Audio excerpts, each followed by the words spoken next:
Buenas noches, amigas y amigos que una vez más sintonizan plataforma. Hoy un jueves, el último jueves ya de este mes de abril, va volando el tiempo, ya la próxima semana entramos al quinto mes del año y pues bueno, de eso se trata la vida, ¿no? De ir aprovechando cada día, cada espacio para aprender de todas nuestras lecciones, para saber qué hacer con todas estas lecciones que vamos igual asumiendo, viviendo entre otras. Quiero mandar saludos a quienes nos están sintonizando, por supuesto desde El Salvador, desde cada uno de los rinconcitos que conforman nuestro país, también hacia todas aquellas personas que desde fuera de El Salvador nos están viendo y están atentas precisamente a lo que desde acá proponemos.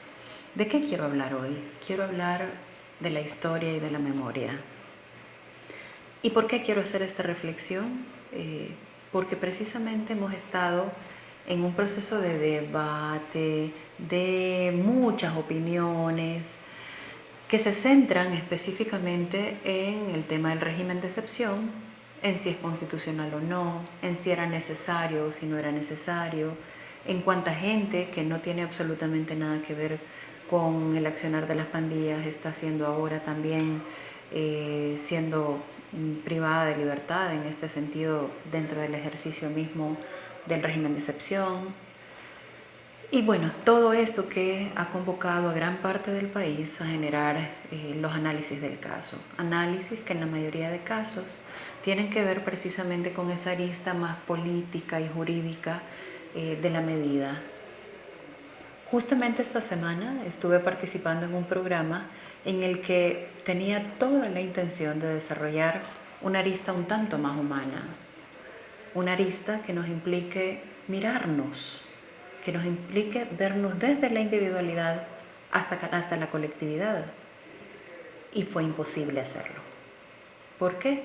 Porque la misma dinámica de los medios de comunicación, de la sociedad, nos lleva a perdernos en la inmediatez, a perdernos en la velocidad con la que además la violencia actúa por sí mismo.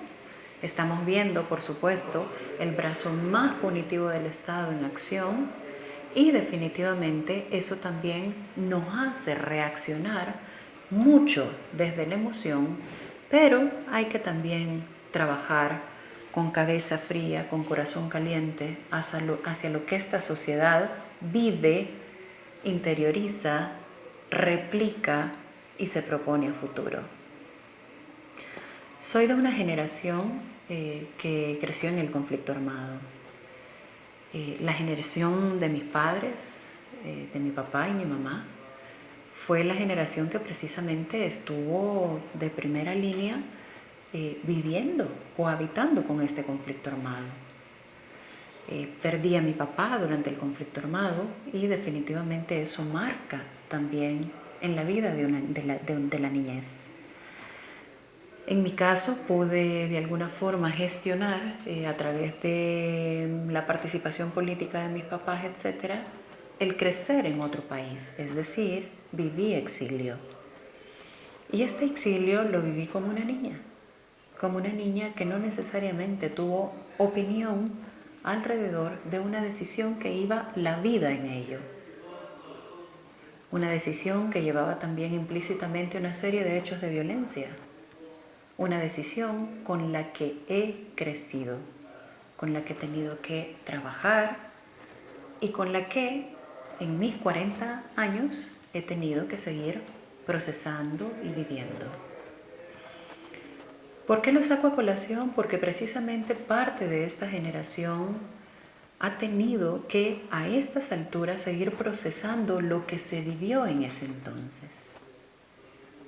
Yo tuve la oportunidad de escribir esta historia y fue mi hijo, en este caso, quien, sin consultarme, él leyó mi historia, ¿verdad? Yo lo hice como un ejercicio personal que necesitaba hacer de lo que había significado para mí irme del país, viajar a otros países, crecer en otros y al regresar, ¿qué significó para mí regresar a un país que no conocía casi nada, ¿no? Me fui muy pequeña.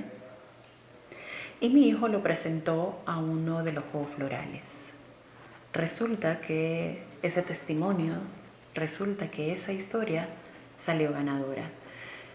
Y cuando gané el premio fue un día que lloré mucho, lloré muchísimo, porque no terminaba de procesar todo eso que me tocó vivir de niña. Procesar, por ejemplo, que tuve que salir del país sin decirle a nadie.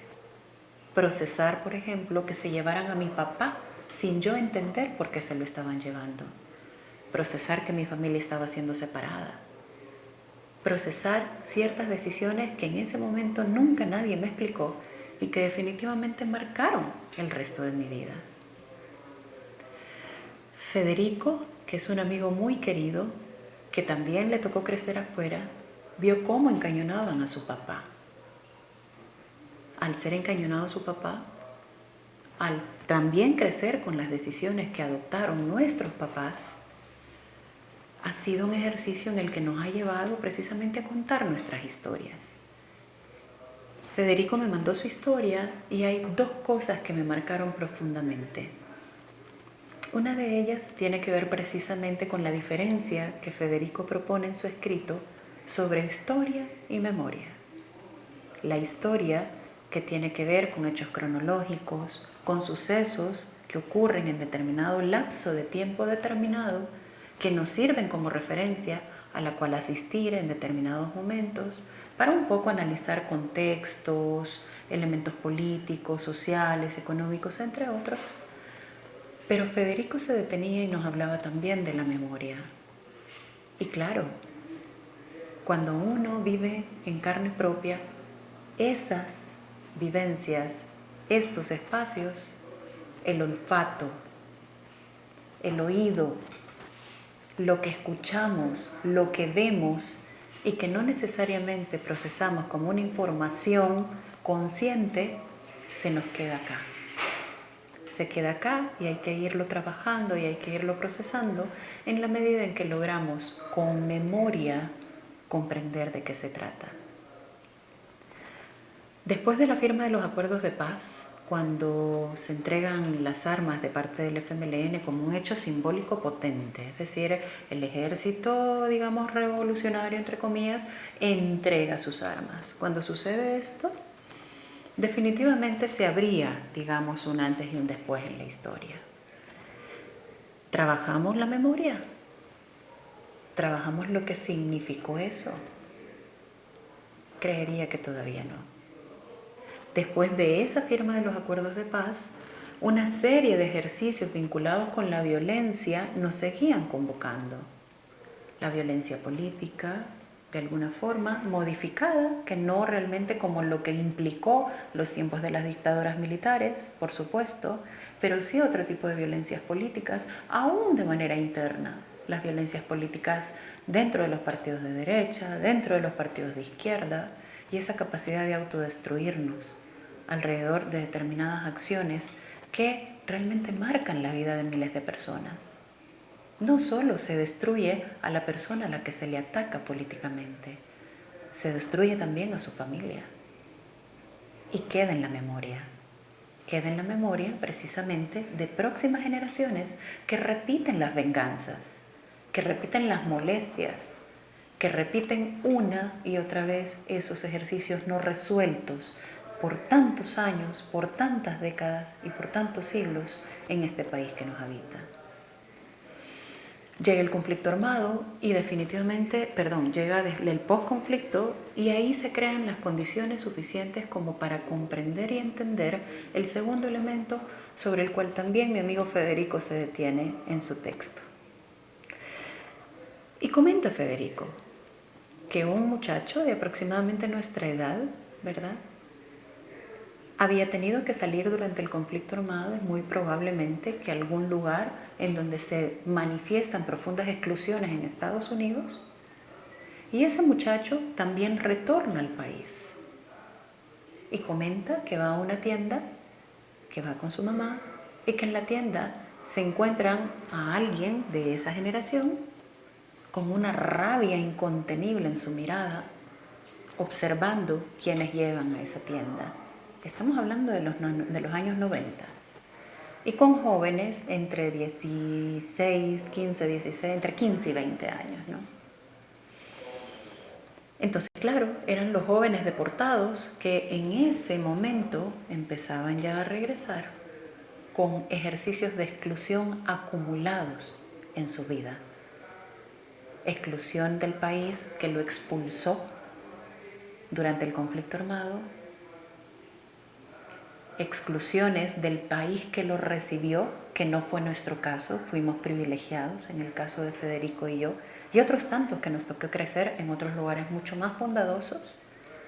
Pero esa generación que tuvo que emigrar bajo esos criterios del país que los recibía con ese ejercicio de exclusión, volvió o devolvió a personas doblemente violentadas, doblemente vulneradas y sin un ejercicio ni de arraigo ni de posibilidad de desarrollar todas, digamos, sus aristas como seres humanos.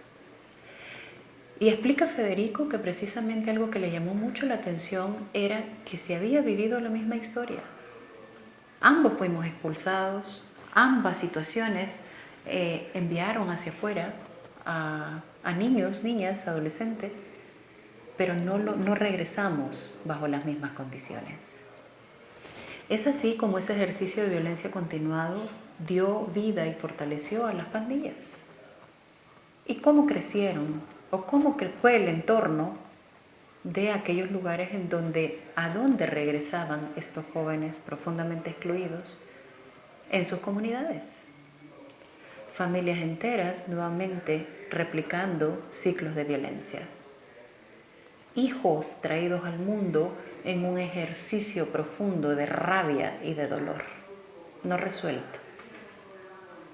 Asesinatos permanentes, ejercicio de poder alrededor del control territorial, un Estado ausente y a la vez promotor de esos ciclos de violencia en favor de determinados círculos pequeños que una y otra vez se han venido haciendo los bigotes y una y otra vez se han venido beneficiando de ese profundo dolor colectivo.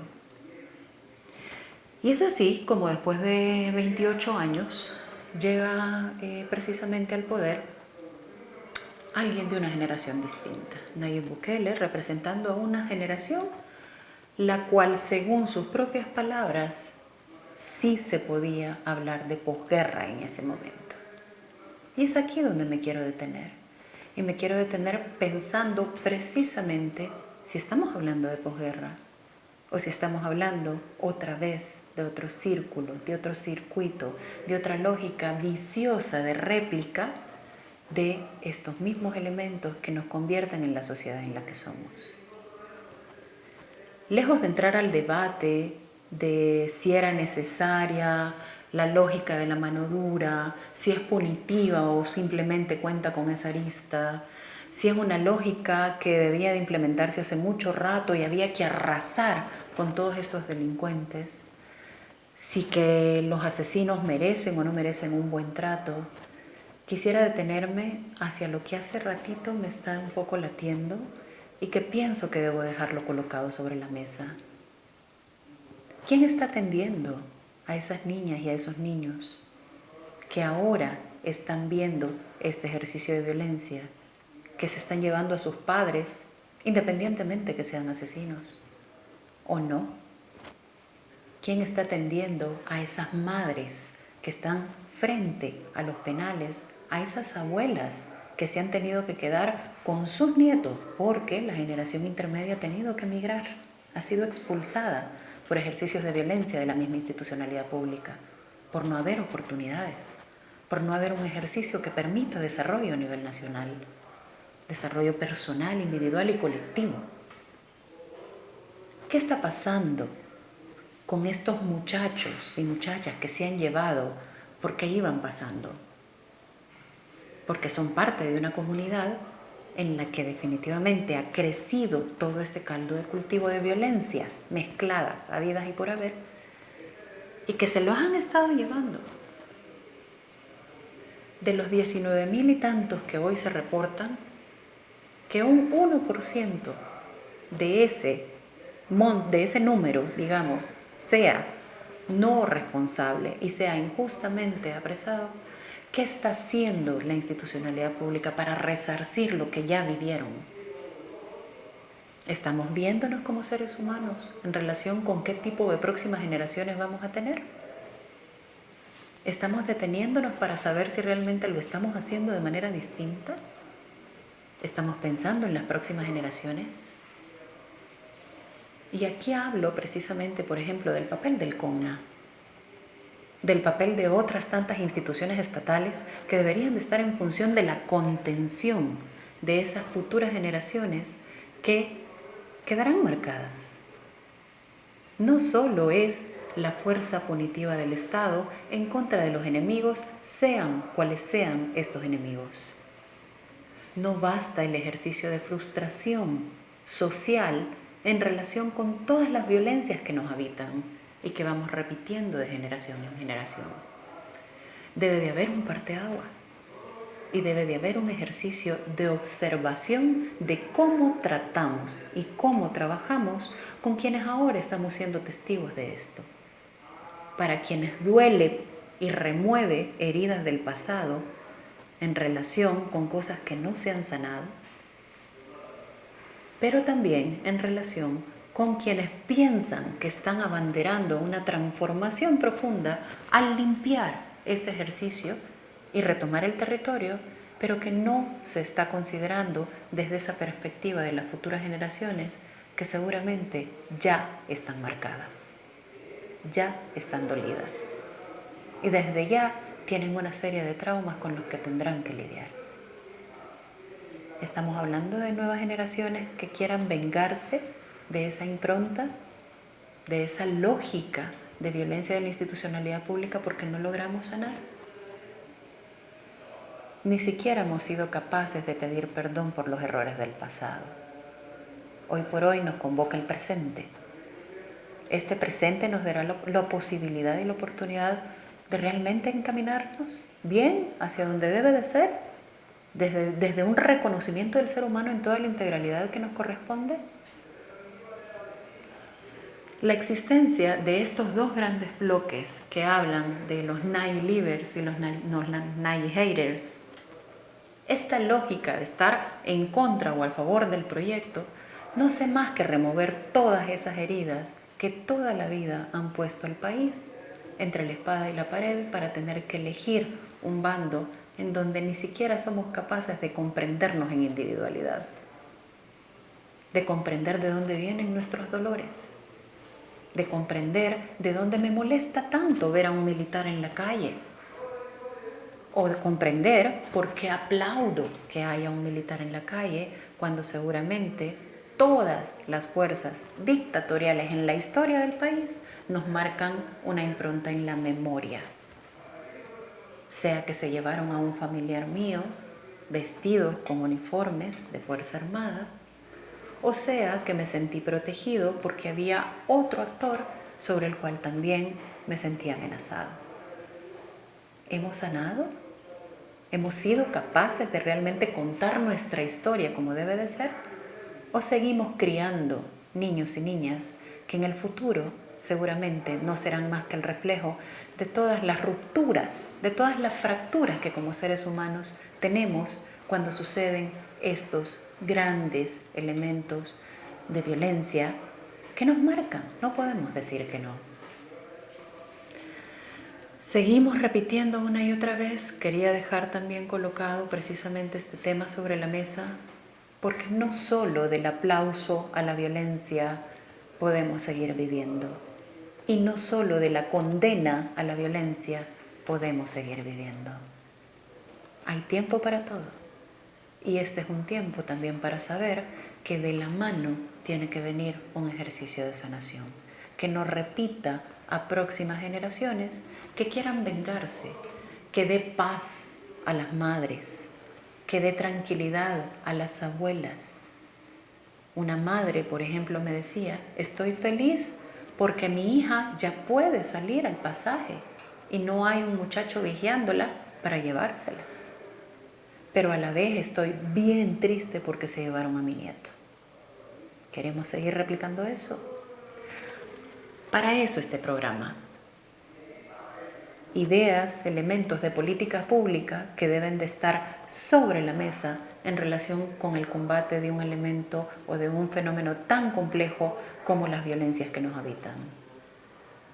Por una mano, por un lado, trabajar sí con el ejercicio que requiere la participación de la institucionalidad pública, la utilización de la fuerza punitiva del Estado para contrarrestar a personas que tienen que responder por los delitos que deben de responder, pero por otro lado, un Estado también capaz de sanar, capaz de hablar y entender el fenómeno de la memoria, comprender la historia del país, los sucesos que acá han pasado para reivindicar la memoria en su conjunto, para reivindicar que los olores, los sabores, las escuchas que tengamos como adultos no sean profundamente dolorosas, no nos despierten heridas vinculadas con violencia y que entonces sí demos paso a una nueva generación y a la construcción de sociedades diferentes. Soy Naida Acevedo Medrano, muchas gracias por dejarme entrar nuevamente a su casa. Nos vemos el próximo jueves en este programa Plataforma.